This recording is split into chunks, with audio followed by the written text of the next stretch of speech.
and Elon Musk are fighting, and I can't believe it 3 times in 1 week. Real villains of DC, Love is Blind, and Psychotic, Messy Republicans edition. These are the days of our lives. My friend Kaylin was sending us these posts in our group all night, and Laura Loomer is fed up, y'all. I don't like Laura Loomer, but I especially don't like Elon Musk, so I am ready for this takedown. The elephant in the room is that Elon Musk, who is not MAGA and has never been, is a total fucking drag on the Trump transition. She tagged Donald Trump. He's a stage 5 clinger who's overstayed his welcome at Mar-a-Lago in an effort to become Trump's side piece and be the point man for all of his accomplices in the big tech slither into Mar-a-Lago.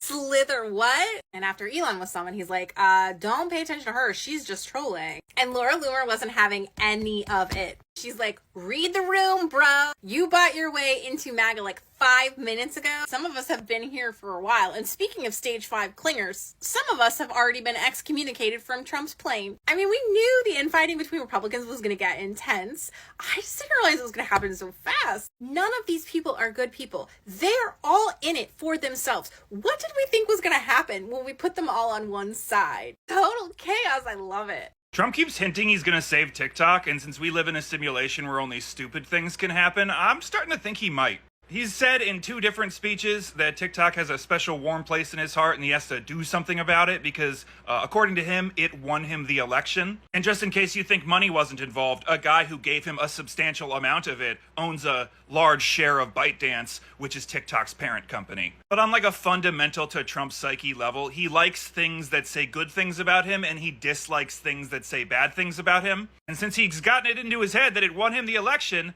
that goes into the good category. And more of that, please. Since he's the one who wanted to ban it in the first place, it feels sufficiently stupid enough for it to happen. For me personally, it would be the most existentially confusing thing in the world because my entire life, the government has done nothing but fuck me over.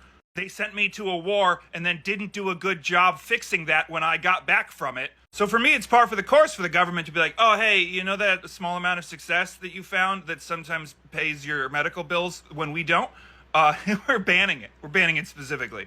It's going to be really weird for me if the guy who made me lose faith in the institutions I used to believe in so strongly, I emblazoned their colors into my flesh, if that guy undoes the government's fuckery.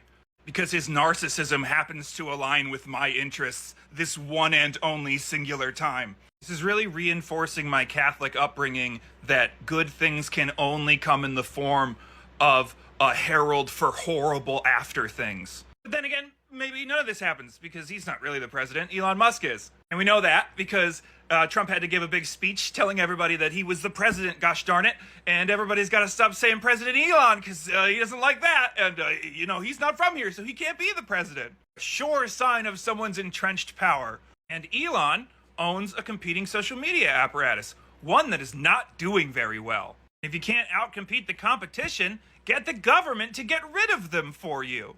Like he's used the government to prop up all his other business endeavors. So which is more powerful, the President of the United States and Donald Trump's ego, or King Capitalism and his need to be richer than himself? I don't know, but either way, I will be deeply unsatisfied with the results. Hooray, being alive! What brings you out here today, doing your thing?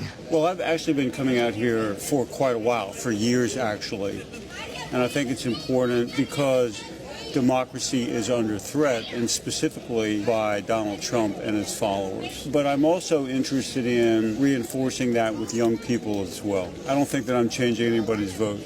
It's not what this is about. I also think that the analogy could be, or it is, Germany in the 1930s, where Biden sucks and Harris swallows. Hey, dickhead, come back here. You're a coward. You're a coward. Come back here and talk to me. If you're going to talk trash like that, don't talk shit and walk away. What do you want to talk about? Well, I want to talk about the fact that you obviously support a man who is a white supremacist and attempted to overthrow democracy in America. Oh boy. Now you're going to walk away. That's what all you bitches do. You talk trash and then you walk away. Biden sucks and Huh? Harris swallows. You bitches talk trash, Come back here. You're a coward. You're a coward like all the rest of them. Where were we? Exactly. As everybody knows, the perfume market's getting stale, but we here at Dior have a new product to unveil, a perfect little scent for you to spray upon your husk, introducing the brand new Elon Musk. It's got these subtle earthy top notes, sort of cobalt-like in flavor, but a rich deep jet fuel base that your nose will long to savor. It smells like emeralds freshly unearthed from the dust. Man, you've gotta try this brand new Elon Musk. And of course, like with everything, there's side effects involved.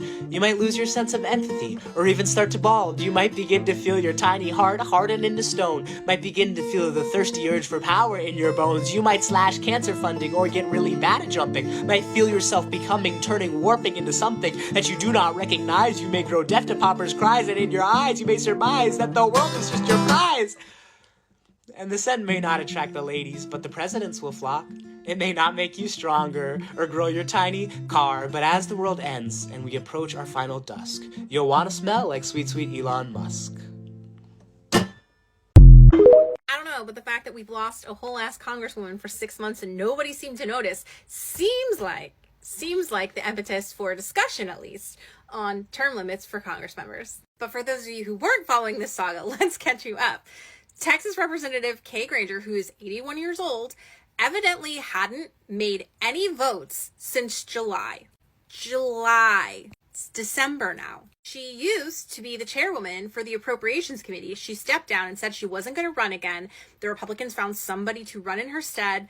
They won their election, but no one had seen Granger on the floor of Congress casting any votes since July. And when the story broke that she was found in a retirement community that specialized in memory loss or memory care, suddenly the press was all over it. Oh my gosh, where's Kay Granger been? And then we learned that she missed a majority of House votes this year, and that she missed more votes in the year of 2024 than she did in her entire first decade of serving in Congress. I have so many questions, but let's start with, if Kay Granger has been missing since July, like if she's not been participating in congressional affairs at all since July, who's been posting for her on social media? And why are they just praising themselves? I mean, you gotta assume it's a bored intern that's like stuck in the office like, God, I can't believe I signed up for this. My next question is in two parts. Why didn't the press notice or cover this? And two, why didn't her colleagues notice or call attention to this at all? On either side of the aisle. This was a celebration that they had back in November to honor her before her retirement, because, you know, she used to chair the Appropriations Committee. She was like a big deal. Everyone came to this thing, okay? Speaker Mike Johnson was there, Steve Scalise was there, Democratic members were there. You have to wonder how everybody could show up to this thing to honor this representative who hadn't been doing any work since July. She's collecting a paycheck. She has health care benefits this whole year, and she's not been doing work, and no one was talking about it. Until this story broke, and then everybody had to talk about it, nobody was talking about it. I can't wait to hear from the Doge people on this, because surely they have something to say about this government waste, right? The representative's son confirmed that she had been living in a senior care facility since July. And I don't care about that. That's fine. Go live with your people. And actually, I have less of a problem with 81-year-olds serving than most people, if term limits were imposed. I don't even think we have to get into age limits if term limits were a thing.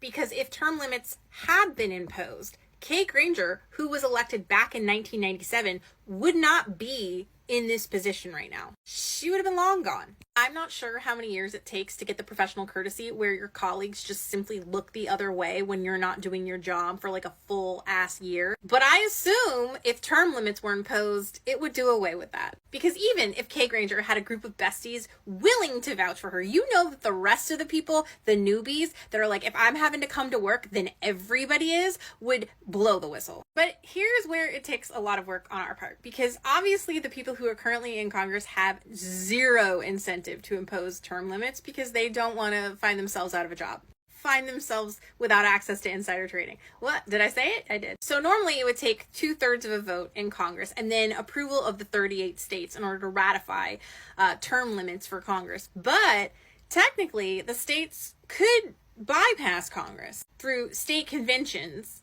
to approve and authorize term limits, which apparently a majority of the United States supports, citizens in the United States, not Congress people. So we need 34 states to pass a resolution that calls for a state convention, which surprisingly the states of Florida, Alabama, Missouri, and West Virginia have already done. So we just need like 30 more states to pass the resolution requesting a state convention so that we can bypass Congress and get these term limits enacted. Or we can make it an issue when we primary candidates.